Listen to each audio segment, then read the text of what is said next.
So here we are. The Detroit Red Wings find themselves in the Eastern Conference Final for the very first time as we take on the Columbus Blue Jackets. I've said it before, and I'll say it again. There's a lot of pressure on this team because there's simply no way in telling whether or not this will be the best run that we have, because it could very well be. At the end of the day, you look at this team and how it's constructed. It's not perfect. The forward core is honestly pretty solid, but we know there's an Achilles heel to this team, and it's a subpar defense and not exactly the highest rated goaltending in the world. But again, higher rated goaltending in this game doesn't guarantee you much. But the point is, you never really know how many more kicks at the can you're going to get. This might be our best shot to win it all. Whether or not we'll be able to do so, I don't know. I mean, you look at Howard Lowe, he's been pretty solid, and the idea of running with Howard Lowe certainly wasn't what I expected, because you look at his numbers.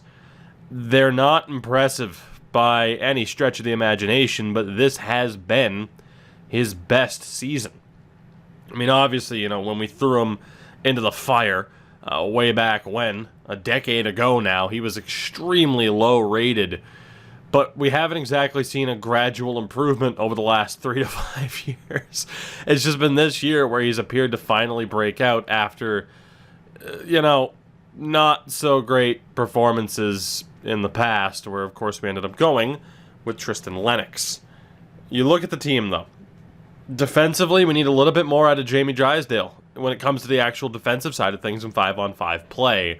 Same thing with Matthew Bales, who isn't much of a point getter. We knew that. We need more from Vigilante. We need more from McGrath. Delmas and Suter have been fine, at least. If you're not going to put up points, at least don't be a detriment in 5-on-5 play. Obviously, you look at a -2, and it's not that bad, but still, with how few defensive metrics we have to go off of, we're essentially relying on 1990s numbers where plus-minus was king. Obviously, we don't have that much to go off of. Ted Lehman needs to wake the hell up. We do not make it to the Stanley Cup final, and we certainly do not win the Stanley Cup unless Ted Lehman is able to start producing more points. He's 22 at this stage. You look at him, and it's like, okay, maybe he's not the biggest offensive threat in the world, but still, we need more out of him. Justin Madsen's been solid. I'd like more goal scoring, obviously. And Brennan Othman needs to wake up as well. Just 5 points in 11 games. If that top line doesn't get going, we are in trouble. Willie Cashman has been solid. Carlton needs to do more. Cameron Merritt's been solid, but still you'd like to see a bit more. Reed Neal's been pretty damn good for a third liner. Same with Hayden Fowler, Aiden Recchi as well. And the fourth line has just been a complete waste. So how we have made it to this stage when we're struggling to put up goals the way we are, I genuinely do not know. It's a question. And if we look at the team stats here, right? In terms of our goals for per game, we're at a 2.55, which is the lowest number for any team that made it out of the first round. As insane as that is. Arizona's still in on 8 wins. But hell, the Canucks, I mean, obviously, more chances to not score more goals, but we have a significantly lower goal total than any other team that's left in the postseason. The only thing that saved us is the fact that, we have a pretty damn solid goaltending and defensive display going right now, which really is the complete inverse of what you'd expect. But if the defense and goaltending can maintain that level of play and our offense can show up, this might just be that special year that I was talking about. Let's take a look at the Blue Jackets. Let's see what we are up against. And hopefully, I have reason to be optimistic, although looking at this, I'm not sure. Aturatu is there, 6 points in 10 games. Tessier still there as well with 12 points, and Kirill Marchenko with 13. That top line is incredibly scary. Second line of Braden Tracy, who's been okay. Elias Anderson and Vitaly Kalinin. 8th overall pick a decade ago. Third line, Camden Carney, alongside Jarrett Anderson, Dolan, and Alex Holtz. And a fourth line of Antti Hakana, Hendrix Lapierre, who has taken a lot of penalties, and Raphael Beaufait. Le Beaufait. Raphael Parfait. Oh, God. Let's see. Defensively, it doesn't get any easier. Quinn Hughes and Patrick Goligoski, who was a second overall pick, 2026. Zach Werenski and Tuomo Seppänen, and Andrew Peak with Mac Hollowell. The goaltender is Eugene McElrath. 7th round pick, 200th overall of the Habs 14 years ago. But he is their starter. 263 regular season wins to his credit. Seron Noel, Adam Motto, and Marcus Habibulin as the healthy scratches. It's a very good team. And a very, very, very difficult challenge that we have. Oh, God, that we have ahead of us here. Oh, boy. Okay. Overall wise, 99 to 94, 88 to 83, 80 to 79. We are absolutely against the wall here in terms of the likelihood to win. We'll see how this goes. This series gets underway. Let's do this. We can't set the stage beyond what we've done here. So here we go. First period of game 1, and Columbus starts off strong. 2 goals. Marchenko and Tracy Madsen was able to get one for us. Second period, now it's 3-1. Lias Anderson. Unfortunate stuff there. We go to the third, down by 2. Let's see how this goes here. Are we going to have any luck in getting back into this one? And the answer really does depend on the success of that power play, which fell short. The lack of offense right now is absolutely crippling this team, but Reed Neal gets a late goal. Is it enough to get the tying goal? And the follow-up, it is not. Ugh. A 3-2 loss in game 1. Damn. Damn. That is not what we needed to see, where, again, this offense just simply can't seem to break out despite having the potential to do so. So we're down 1-0 in this series. For the record, the Grand Rapids Griffins are also in the conference final, taking on the Tucson Roadrunners, and they're up 1-0. So solid stuff here. We'll go to game 2. If we lose this one, we're going to have to look at lineup changes. We're going to have no choice. We absolutely are going to have to try and change it up to get this offense going. First period, oh my God. Well, unfortunately, I said if the defense and goaltending could maintain that level of play, they couldn't. The levee's broken, and now here we are. Seppänen, Hakana, and Tessier. We go to the second period. They make it worse. We're back in it, though. Aiden Recchi with 2 goals. Fowler with 1 as well. So technically we tied the game, but then Holtz and Goligoski score. So we're down by 2. The offense wakes up a bit, but it's too little too late with this poor of a defense and goaltending display, as we have seen here in this game. Brutal. Cameron Merritt, though, gets us to within 1. We still have time here. Can we find a way to get the job done? 2 minutes left. Is there time? The answer is no. So the defense and goaltending is okay. The offense no-shows. The offense wakes up a bit. The defense and goaltending was off the mark. We are down 0-2 in this series, losing both games at home to kick things off. And that is certainly going to put us into a position where we have to mix and match lines here and just change it up. Tristan Lennox is going to get the start in game 3. Really have no choice there. Defensively, Vigilante and McGrath cannot work together. They simply can't. Shit. Alright. So Vigilante and Suter are the 2 that are struggling the most. We can kind of leave Drysdale and Bales together if we want to. God, McGrath hasn't been great either. He really hasn't been. But we can't have McGrath and Vigilante on the same pairing. So I guess the answer... I guess I'm going to go Drysdale, Delmas, Bales with McGrath, and Vigilante with Suter. I'm not going to worry about about line chemistry because I really don't think it's going to matter that much for us. Famous last words. And then offensively, we need something different on that fourth line. Completely different. It just hasn't worked. That fourth line has been invisible. Defensively as well. I mean, yeah, Edgar Sasaki is the only call-up option. Goran, I mean, maybe Adam McInnes ends up being half decent in the future, but he's not at that level now, so I hate to say it, but Brendan McCauley and Pino, you guys got to go. And we're going to try to go with Galad, Hoffman, and probably Alan Maldine, maybe Cyrus Burish. Let's go with Maldine.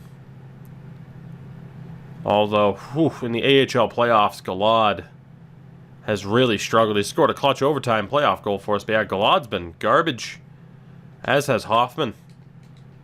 Maldine's played well. Burish has played well. Comrie's played well. I think we're going to go with those three. Can make the argument for Tony Shepard, but I think that's the triple switch that we're going to be making here on the fourth line heading into the rest of this series, just out of pure desperation. So let's get Maldine in there, who's already set up as a grinder. Again, I don't know if I'm going to necessarily care about line chemistry. I mean, you could say that's just me cutting corners and not doing this team, the proper respect they deserve. But oh god, so out of this top nine, if we look at Aiden Recchi, we'll say he's at like a 6. Fowler's been one of our best players, to be honest. And then I guess we'll say Fowler's been a little bit better than Neil. Obviously, the 10 assists help a lot. And then here, we'll say Merritt is kind of in the same spot as Neil. We'll give Merritt the benefit of the doubt over Neil. Yeah, we'll give Merritt the benefit of the doubt there. Carlton has not been impressive whatsoever. I'd rate DeAndre Carlton as the worst of the forwards that we've seen so far. Cashman kind of in a similar spot here as Cameron Merritt. Really, actually, Merritt's been obviously a little bit better. It's been a little bit better indeed. I'll actually rank Reed Neal over Cashman as well. Brennan Othman. I mean, just not good enough, to say the least. We'll actually have Othman as our, just by judging point production, the plus minus, and even taking a look at penalty minutes, I'd say Brennan Othman's been our worst forward so far out of the remaining top 9. Madsen, 11 points here.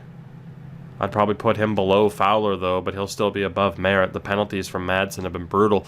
And then Ted Lehman essentially has... he's just... God, he hasn't been good. Never mind. Ted Lehman's actually worse than Brennan Othman. So our third line is going to be looking Lehman, Carlton, Othman. That's insane, if we run with that. But that could be exactly what we're going to be doing. And that's if I want to leave this fourth line the same, which I do, but the problem is we don't have a natural center on that line. Neil, Cashman, Recchi. I mean, it would have to be Neil at center. And then Fowler, Madsen, Merritt. Works for me. We are going to have to change up the player types here. We really do have no choice. Otherwise, we are completely screwed. So congratulations to Hayden Fowler, because he is about to get one hell of an opportunity. As insane as that is. And the only change here, really, is that, we're going to make Fowler a left wing for the sake of chemistry. Madsen stays as he is. And then we look at Cameron Merritt, who is going to be made the sniper of the line and can hopefully do well. He's a horrible fit on that top line. Obviously, line chemistry right now is shot because I can't worry about who fits with the coach's scheme. That's just not something that I can worry myself with. So Willie Cashman will be made a power forward. It's going to be the best way to do it here. Reed Neal is going to end up being a playmaker. 6'5" playmaker. We have Kevin Hayes, basically. Kevin Hayes is here, and then Aiden Recchi as the sniper still good. You know, if Aiden Recchi could find that scoring touch that he had at the beginning of the season, that would be great. Fortunately, he doesn't appear to have it, as Brennan Othman will still be the playmaker. A better shot goes to Ted Lehman, so I guess Lehman is fine where he is. Carlton still good as a power forward, and Brennan Othman good where he is, so we know there's a +3 there. I guess we're gonna have to roll with Maldine on the wing, so pretty quick and easy there. We're still gonna run with that grind line. Actually, maybe not. Maybe we'll run with these guys as two-ways. We're not gonna get as good of a boost, but you know, I think at this point I'm willing to drop the grind line approach and hope for the best. So then defensively, I mean, obviously we leave Drysdale as an OFD. We'll change Delmas over to a DFD, and I'll do the player switches in a moment. I'll do that off screen, basically. And we'll jump cut back once it's done to save you guys a little bit of time, but this way you know, like, okay, here's all the changes, we're talking about it now, and then we'll just put it into effect and see what we have here.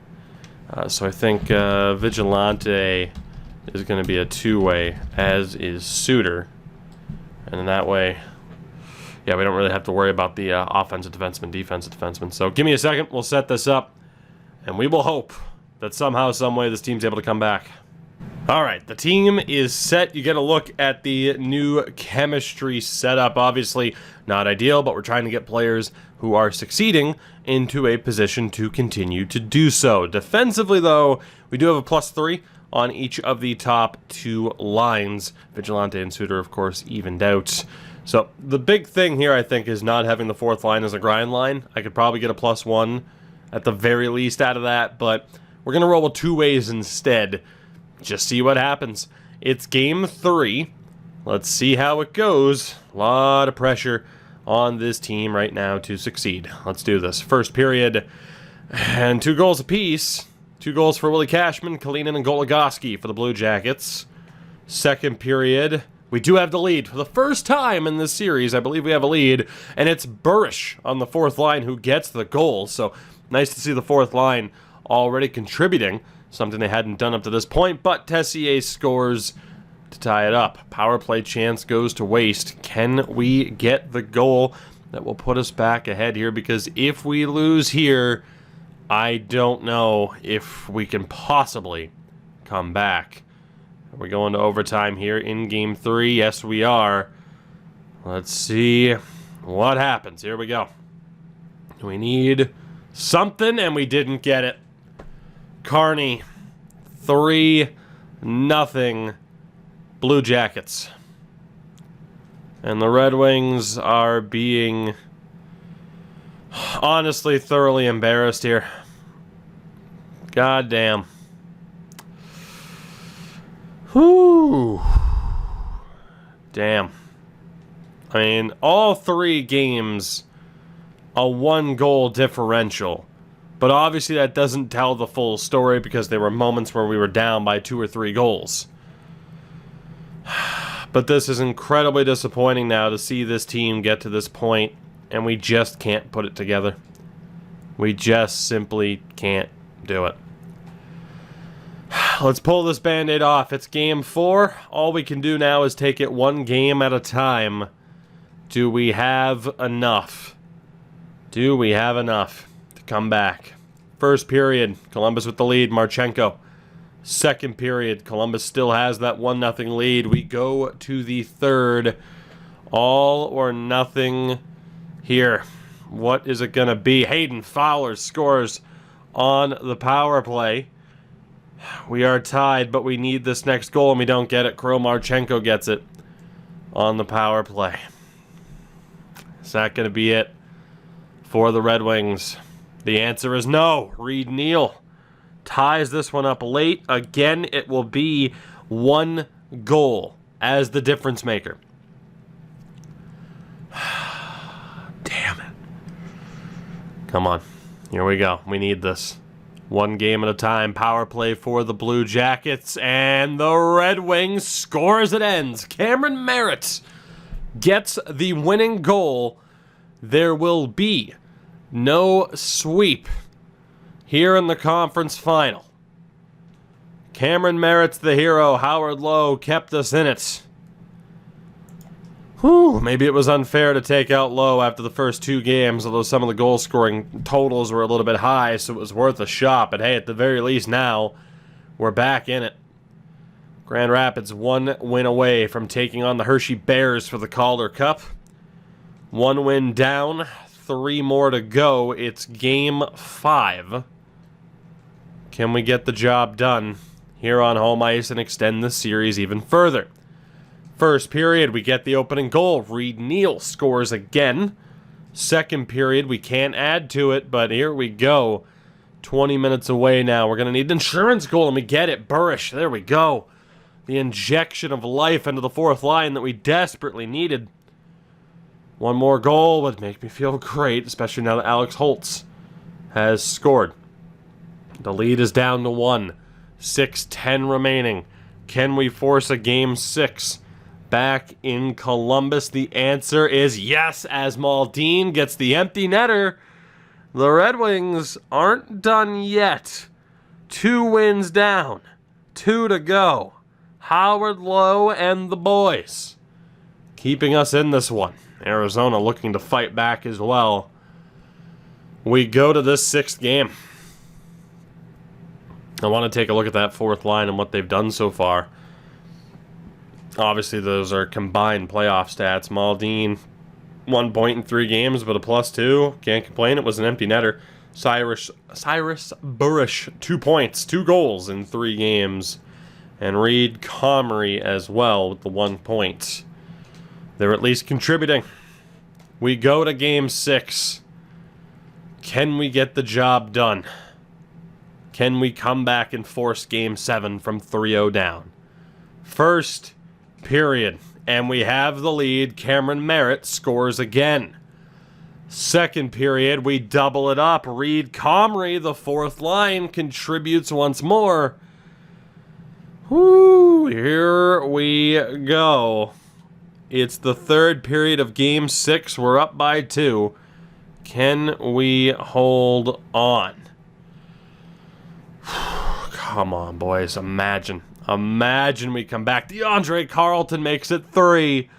The Detroit Red Wings have come back from 3-0 down in the series to force Game 7 against the Blue Jackets back on home ice. Woo! Howard Lowe, the best performance of his career. 32 save shutout in an elimination game. We've allowed 3 goals in 3 games as the Grand Rapids Griffins make their way to the Calder Cup final. Can the older brother team, can the big boy team, can the NHL team also make their way to the final? Let's find out. It all comes down to this. First period. And that's not the start that we wanted. Peak, Marchenko, Delmas scores shorthanded, but Peak gets another one. We're down 3-1. Second period, and the dream is over. Recchi gets our goal. We battle back from 3-0 down, only to fall apart in Game 7. Reed Neal makes it a 2-goal lead. Power play goal here would be nice, but we don't get it. Justin Madsen makes it a 1-goal game. Can we tie it?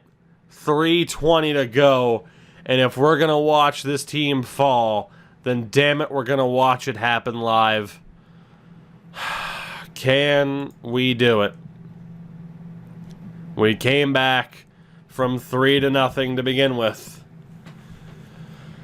Whew. What can we do here? Do we have it in us to come back? Let's find out. 3:20 to go on the clock. Blue Jackets win the opening draw. We have time, but we need to make it happen fast. Suter knocks that one away. Fights forward in the corner, dishes it up now to Cashman. Slow acceleration for him, and now Vigilante over to Recchi. Recchi bides his time, cuts to the outside, now back to the point, D to D.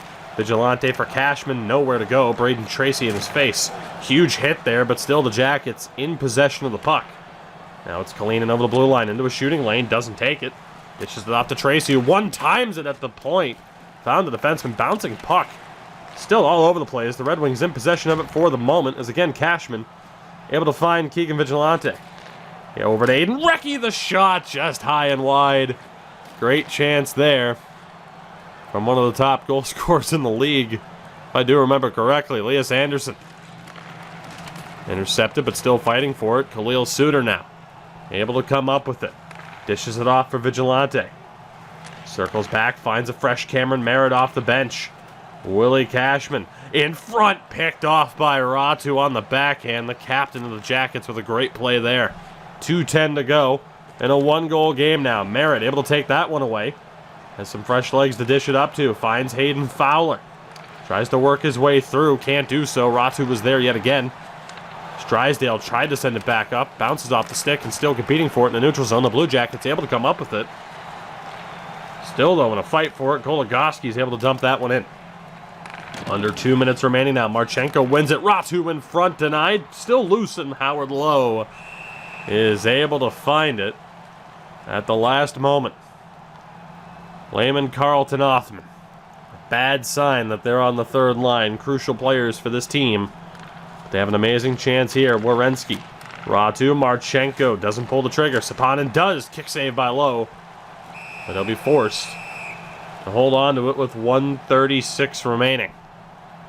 Another big face-off here for DeAndre Carlton. We'll see whether or not he can get the win. Tie up. The Red Wings do have possession. Lehman shrugs off a couple of hits. Finds Brennan Othman. Othman, a little bit of space. Over for Carlton, who shanks it on the backhand. Lehman recovers. Back to the point. One-timer, broken stick. Lehman wires one just wide. Broken stick could affect the defense here. Puck kicked up ahead. Foot race for it. The Red Wings come up with it as we approach the final minute. Ted Lehman finds DeAndre Carlton. Back for Lehman. Tries to find Othman, and McElrath is there to make the save. 1:06 to go, and this is it. Empty net for the Red Wings. Let's see what we have here. Tie up. Fowler can't get the shot off. Goligoski can't get a clean pass up there. Over the line. Good play there. Madsen now has it. Hayden Fowler the move. Madsen the shot doesn't go. What an opportunity. The Blue Jackets here have a chance to end it. Carney shoots and banks it off the back wall. Just over 45 remaining. Can the Red Wings tie it? Drysdale for Merritt. Over for Madsen. Back over to the point now. Dumped in. Bouncing puck. Goligoski fighting for it for the Blue Jackets. Merritt has it now for the Red Wings. In front. Madsen's shot stopped. Here's Buffet looking to make a play. Good give and go. He has some space for us to drop it back. 22 seconds remaining as the puck's dumped in. One more rush for the Red Wings. Delmas struggling to get it back. Buffet killing time. Fowler forced to come back to help retrieve it. Drysdale can't get the clean pass. The puck is in, and the Columbus Blue Jackets will be making their way to the Stanley Cup final. Damn. Just too much trouble on the breakout. The turnaround shot goes through. And we have ourselves a crushing defeat that we're staring down the barrel of. Recchi slap shot block. Second chance just wide of the post. The Columbus Blue Jackets move on to the Stanley Cup final. And the Detroit Red Wings have to stare down the feeling of defeat and failure. in what, yet again, could have been our last opportunity at the Cup. There's no way of knowing right now. It could be the final chance, though. 6-4, your final score. Damn. And truly now we have to stare down the reality that we might not ever make it.